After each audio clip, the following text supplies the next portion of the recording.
Alright guys, welcome back to another tier ranking, and this one is actually going to be on Wise, which is one of the oldest Japanese RPG series out there, and for good reason. It is just a good series. But I want to talk about my favorite. Now, if you see on this list a lot haven't played, that's because those are the original 90s, 80s series from the Super Nintendo day. I didn't play it then. I played all the new ones because they are basically a remake of the old ones. So there's just that. Anyway, before I get into it, please list yours below of some of your favorite Y series. What are the ones that you love? Which ones do you hate? And we're going to jump into my list. And of course, this doesn't include 10, which is coming out at the time this video I'm putting out. But let's talk about them all right now.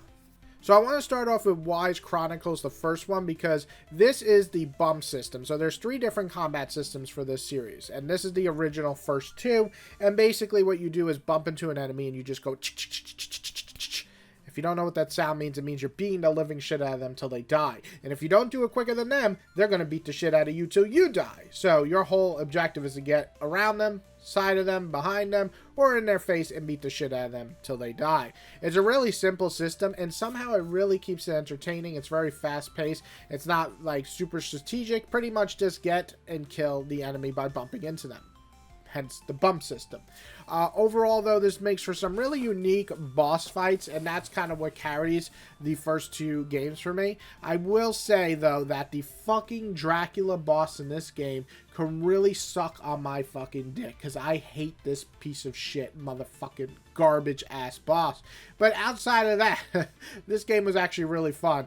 It's very short. You can beat it within 3 to 5 hours, but at that time, when playing it, I had a pretty good time with it. It's not my favorite of the series, but it's not the worst. I'm going to put it at the C, and I'll put it in the high C for now.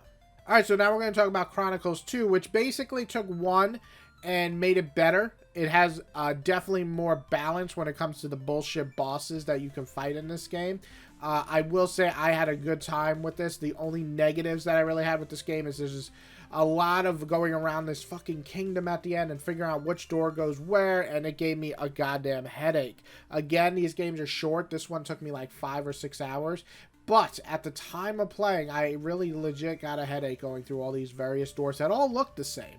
So that was fucking bad. But the bump system was back and even better than the first game. The bosses were more fun to fight. The magic system was cool. So overall, this was a fun game. Better than the first. I'd put it in the low B for me. Alright, and now I switched the order because I want to talk about the Oath and Falana first, because this game was the first one to introduce the new combat system for the PSP titles. And then this is also on PC and coming out on PS5 soon. This game is one that I played earlier this year for the first time. The presentation's really good. The overall look, it kind of has that, like, not chibi look, but like smaller body, bigger head type look. But the combat is really fun in here. It's more of a hack and slash now. It works good. The effects, like in terms of like the magic effects and stuff, look good. So overall, presentation wise, this game looks great. As voice acting, everything is top notch in terms of presentation. The combat system is good, though I will say I was starting to get a little bit bored by the end. This is a longer than the first 2. This one took me closer to 10 hours to 12 to beat. But overall, this is, again, I think a really solid showcase of this series and what it's capable of doing. And so with that, I am going to put it in the B, and I actually liked it a little bit more than 2 overall. Definitely one worth checking out. Okay, so now we're going to talk about the Ark of Nopishtim. Hopefully I'm saying that right. I might be saying it wrong. My pronunciation is garbage. But this one I played after Oath, and I gotta say, there's some steps down for me. The voice acting is missing, at least in the PC version, and I did get lost a lot more in this game. I actually had to use a guide once or twice.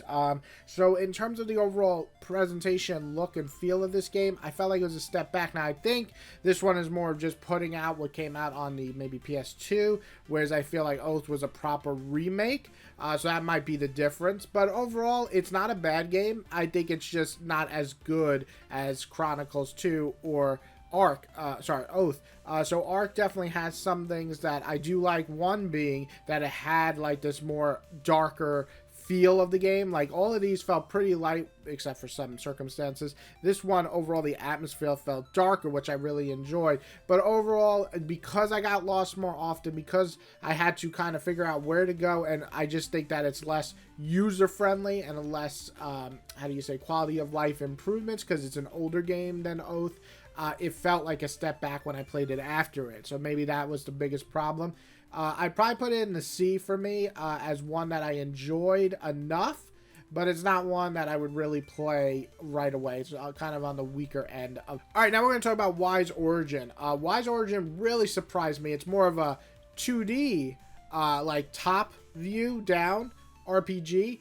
Really enjoyable, very fun, and very fast paced. It actually has the best story in the series for me, or at least up until 8. I really did enjoy my time with Origins. In fact, thanks to the quick battle system, thanks to the structure where you can jump through this huge tower that you're going up, and so you can just kind of teleport like certain amount throughout to get to that. So it never feels like you're going back in progress. So you're always going up, and the puzzles are good enough where I didn't love them, but I thought they were solid, that they gave me a little challenge sometimes. On top of that, the game itself has really 3 campaigns, which is interesting. Now, they aren't all that different. They just feel slightly different here or there, and the characters feel different that you're playing as.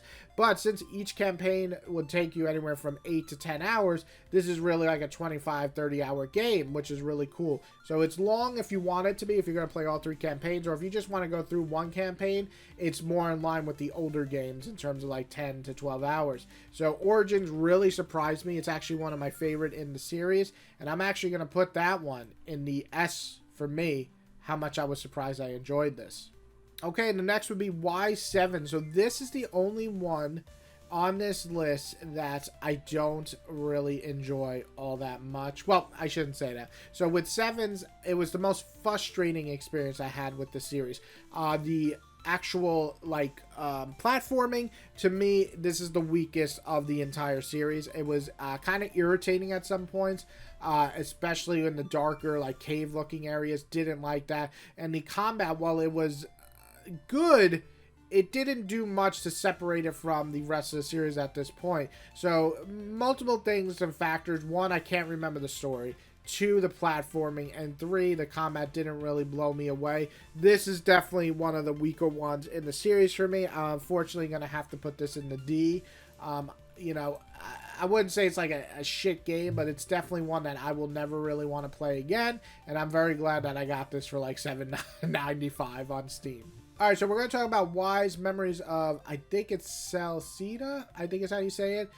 It's basically the remake of the 4th game in the original series, and this is the first Wise game I ever played. And I find that really interesting because it feels very much like a PS2 or PS3 game, but it also is a lot of fun. This game has that kind of energy of the adventure feel that I miss in Japanese RPGs. I played this game a lot. What it was nice, it was kind of a laid back.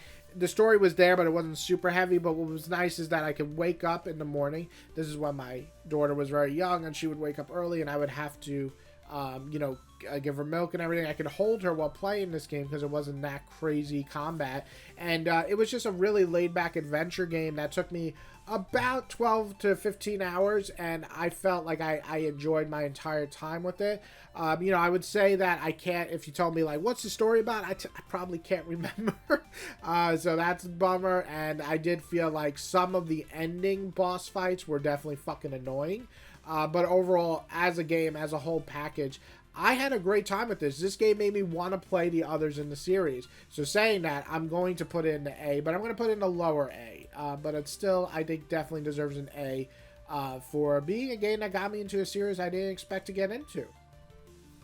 Alright, now we're going to talk about the 8th game in the series, Lacosa of Donna. Hopefully I'm saying that right. If I'm pronouncing these wrong, just so you know, if you never watched my channel, I can't pronounce shit. So there's that. But, yeah, this game was really, really enjoyable. I actually just beat this maybe 2 months ago, and I had a blast playing this game. Now, I will say that the 1/4 of the way, or sorry, 1/4 of the ending I'm trying to say the last fourth of the game felt like the weakest part. The last dungeon was basically going to an area, killing a mini boss, and then going down another like set of stairs, then going back. It's just very long and boring. So I will say that part really kind of deterred me from putting this in the S. And also the story got a little messy with the back and forth timelines. But overall, combat wise, character wise, the overall vibe, the look of this game, this island of exploration, all of that just really worked for me. It really blew me away how good that part of the game was. So really enjoyed it. It's going to go into A. It's definitely up there. Which one did I like more is really the big choice. And this really got me into the series. So this is high up there. But I have to say, I think this game is the most polished next to Origins in the series, where it felt like a complete package of fun, good time, exploring places, and beautiful scenery. Even with graphics like that felt like they were aged even at the time of release, it still looked good enough, where fun enough to explore that island. Alright, we're going to talk about the final one, which is Wise 9 Monstrum Nox.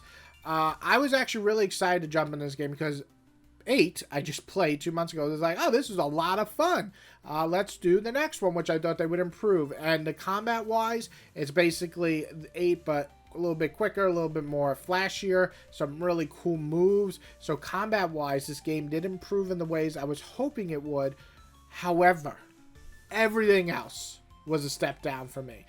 The environments are some of the worst in the entire franchise, in my opinion. It's this ugly fucking town and these ugly caverns and these ugly caves. Everything looks gray or brown, and even the town looks dreary and boring. I get they were going more for a darker, more gothic feel, but it did not work for me at all. I was just not enjoying the scenery, but even more so the story. Oh my god. See, 8 had a story, but it threw the story in between a lot of moving around action, and it had story set pieces that amplified those moments. 9, it took the approach of the Trails games. Now listen, I'm enjoying the Trails games, and I'm almost done with that. I will make a list for that. But those I expect to be basically half a visual fucking novel. The Y series never was that. So for 9 to take that approach, I think was the worst thing it could have done. It tremendously fucked up the pacing of this game to the point where I did not give a flying fuck what was happening to any of these characters. I have to say that this is the only game in this entire series I actually gave up on. And I feel bad for saying that, but I did. This is, to me, the one that I felt very much had a weak story, weak presentation, didn't care about the characters. All of the things that I love about this series kind of was thrown out the window. Now, this is obviously everyone's opinion. This game is highly rated, but this to me is the worst in the series that I played because it was such a major disappointment compared to the rest in the series. I actually enjoyed all the other games more than this, and playing these all pretty much from end of 2022 to now. This is the disappointment that broke me. This is the one that made me go, shit, I'm not enjoying myself, and I'm not going to go and play the rest of this game. I was about 7-8 hours in, and I was bored to tears. I was on chapter 5 or 6, and I couldn't play it, and that really sucks for me. So you know, some people are like, well, if you don't finish it, your opinion doesn't matter. Well, my opinion is it wasn't worth finishing. So that fucking sucks balls. So I hope you guys enjoyed my video. Oh, let me put it in the D. It's the worst game in the series. So this is my ranking. We're going to just go up a little and skip the haven't played. And so we have S as Origins is my favorite game in the series. I think it's just the most fun. I love the combat. I love the pacing, everything. And then it goes down from there. But overall, pretty much everything in the B up is totally worth playing and owning.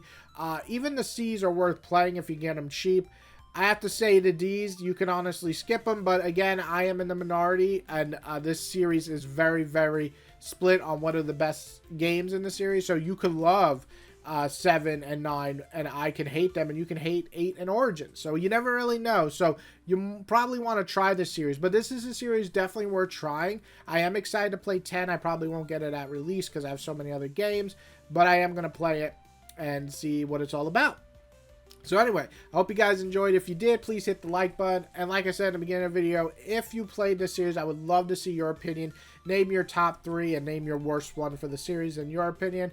And I hope you guys really enjoyed this. If you did, hit the like button. I think I said that already. Hit the subscribe button if you want to see more. And everybody, have a wonderful day. I'm going to go sleep.